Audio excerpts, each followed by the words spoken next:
আপনি কি ভেবেছেন আপনার নামাজ দিয়ে আপনি জান্নাতে যাবেন? আপনি তাহাজ্জুদ গুজার, সেজদা দিতে দিতে কপালে দাগ ফেলেছেন, এটা আপনারা জান্নাতে নেবে না।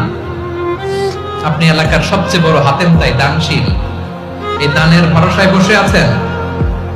কুশ্চিন কালো ভাব। আমাদের নামাজ, আমাদের রোজা, আমাদের ইবাদত, এগুলোকে মিজানের পাল্লায় উঠালে কোনো ওজনই হবে না। তবে আমাদের একটা কৌশল জানা আছে, আমরা আল্লাহর রহমতের ভিখারি। আমরা সেদিন আগেই গুনার স্বীকৃতি দিয়ে দেব। আমরা বলবো, আল্লাহ তুমি প্রশ্ন করার আগে তোমার একটা কথা বলি, আমারে কিছু জিজ্ঞেস করো না, আমি সব করেছি। এমন কোন পাপ নাই যে পাপ আমারে দিয়ে হয় নাই।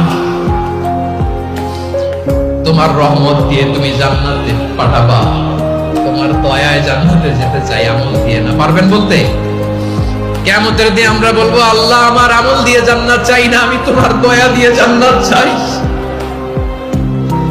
তোমার দয়া ছাড়া আমার কোনো উপায় নাই।